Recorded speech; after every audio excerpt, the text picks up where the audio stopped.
Yeah, speaking of new generation, I want to plug the Oilers real quick because and I really want to like put a point of You've emphasis on always had a this. soft spot for the Oilers. Yeah, like dude, okay, so Connor McDavid, like okay, if you're a hockey fan and you listen to this, you've heard his name 1,000,000,000 times, okay? If you're not a hockey fan and you're listening to this, Connor McDavid is going to be one of those guys who when we grow up, we're old and our hair's turning gray and we've got kids and our kids have kids and they're watching sports and we're telling them stories about Tom Brady and how great he was and how we got to witness him and how they wish they could have witnessed him. Connor McDavid is going to be in this same conversation. The shit he does on the ice is insane. Like, I don't know how much hockey you watched back in the day. I know I've always wished I could have watched Gretzky because I read about him all the time.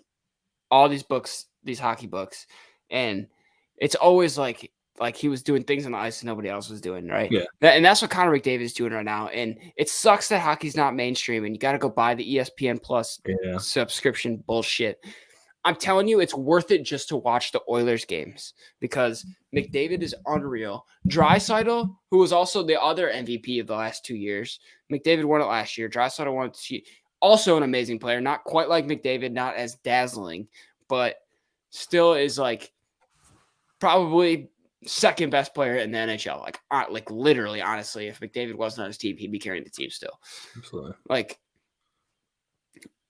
I'm just telling people, watch because you're gonna regret it when these guys retire and they're already setting records. Like when they set records that like our kids who want to be hockey players are like, did you watch Connor McDavid? And you're gonna be like, oh no, little Gregory the Fourth. I'm sorry, I was too fucking lazy to get ESPN Plus, and so no, I missed every single cool thing he ever did. I'm sorry. Go be uninspired, little Gregory.